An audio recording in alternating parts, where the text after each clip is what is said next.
আচ্ছা দেখো, তুমি লোগোটাকে কিভাবে করবে তোমরা। প্রথমে আমরা একটা সাদা পেজে, কার্টিজ পেপার হোক বা বড় খাতার পেজ হোক, সেখানে এরকম আগে প্লাস চিহ্নটাকে করে নেবো, ঠিক আছে। স্কেল দিয়ে করার পর এই জায়গা থেকে, মিডিল থেকে, যারা হাত দিয়ে পারবে তারা হাত দিয়ে করবে, আর যারা হাত দিয়ে পারবে না তারা হাত দিয়ে করবে না, তারা কম্পাস দিয়ে করতে পারো। তিনটে এরকম সার্কেল করে নিতে হবে, একটা দুটো তিনটে, তিনটে আমাদের সার্কেলটা করে নিতে হবে। তিনটে সার্কেল যখন আমরা করলাম, তারপরের কাজটা হবে আমাদের স্কেলটা দিয়ে এখানে একটা দুটো তিনটে মিডিলের যে দাগটা, সেই দাগ বরাবর এইভাবে একটা স্কেল দিয়ে দাগ করবে। আবার এখানেও এসে মিডিলের যে দাগ, সেই দাগ বরাবর একটা স্কেলে দাগ করবে। এবার এইটা থেকে, মানে এইখান থেকে শুরু করে এই সাইডটাতে যেটা আউটলাইনটা আছে, বাইরের দাগটা আছে, সেইখানে এই আমাদের সেই ধানের শীষের মতো যেটা আছে, এইটাকে করতে হবে। মিডিলে প্রথমে উপরে একটা দিতে হবে এইভাবে, মাঝখানে দাগের উপরে, আর তারপর থেকে এই সাইডে একটা, এই সাইডে একটা, এইভাবে করতে করতে নিচের দিকে এখানে এসে লাস্ট করবে। আবার এই সাইডেও ঠিক তাই করবে। লোগোটাতে ভালো করে দেখে নেবে, লোগোটা দেখে নিয়ে করবে। এবার এটা যখন আমাদের হয়ে গেল, এরপর আসবো আমরা এই নিচের এই অংশটাকে আমরা করে নেব।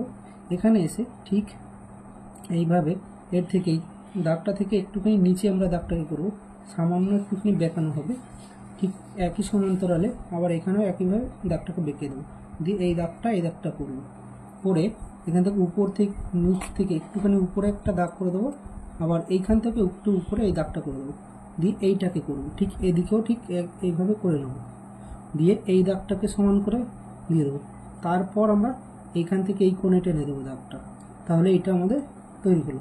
এবার এখানে আমাদের ESTD লেখাটা আছে, সেটাকে লিখব।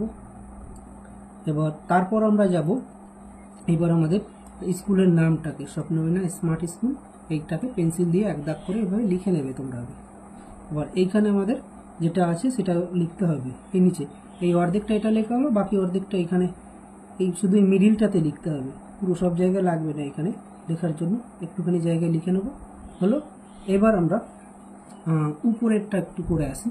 উপরেরটা করার সময় কি করব, প্রথমে এইখানটায় এভাবে একটা দাগ দিয়ে, তারপরে একবার দুবার তিনবার দাগ করব এইভাবে দিয়ে, তারপর সেই পদ্ম ফুলের মতো আমরা দাগগুলো করে দেবো।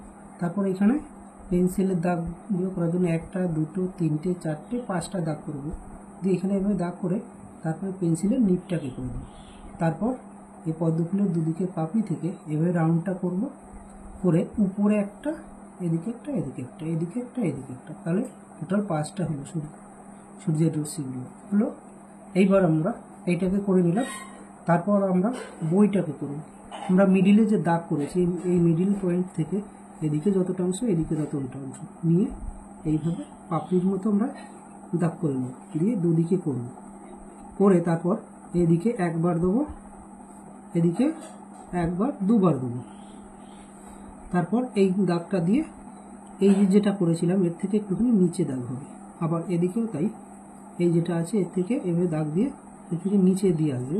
আবার এটাও তাই, এর থেকে আরেকটু নিচে আসবে, হলো আমাদের বইটা তৈরি হলো। এবার বাকি স্টারগুলো তোমরা করতে পারো, অনেকে স্টারগুলো তো শেখানো হয়েছে, স্টারগুলোকে করবে তোমরা। এইবার এটা যখন আমাদের আঁকাটা হলো, এবার রঙের ব্যাপারে বলি। যারা প্যাস্টেল কালার করবে তাদেরটা আগে বলছি। তো প্যাস্টেল কালারের ক্ষেত্রে তোমরা একটা কাজ করতে পারো। প্যাস্টেল কালার করতে গেলে আমাদের কালার কিন্তু মাত্র এখানে দুটো কালার ব্যবহার করতে হবে, লাল আর হলুদ, অন্য কালার ব্যবহার করা যাবে না, ঠিক আছে।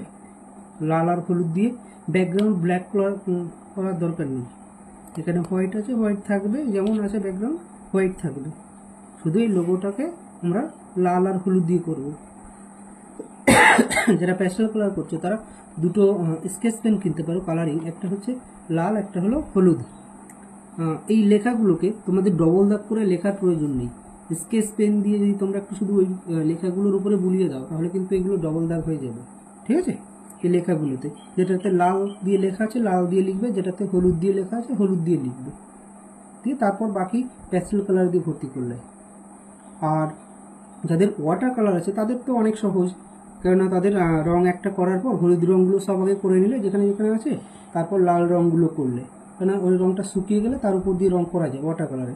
কিন্তু প্যাস্টেলে সেটা হয় না, তার জন্য বললাম যেগুলো লেখাগুলো আছে সেগুলো লাল স্কেচ দিয়ে লিখলে, হলুদ স্কেচ দিয়ে লিখলে, বাকি যেখানে ভর্তি রঙগুলো হবে সেই জায়গাগুলোকে ওটা প্যাস্টেল কালার দিয়ে করে দিলেই হয়ে যাবে।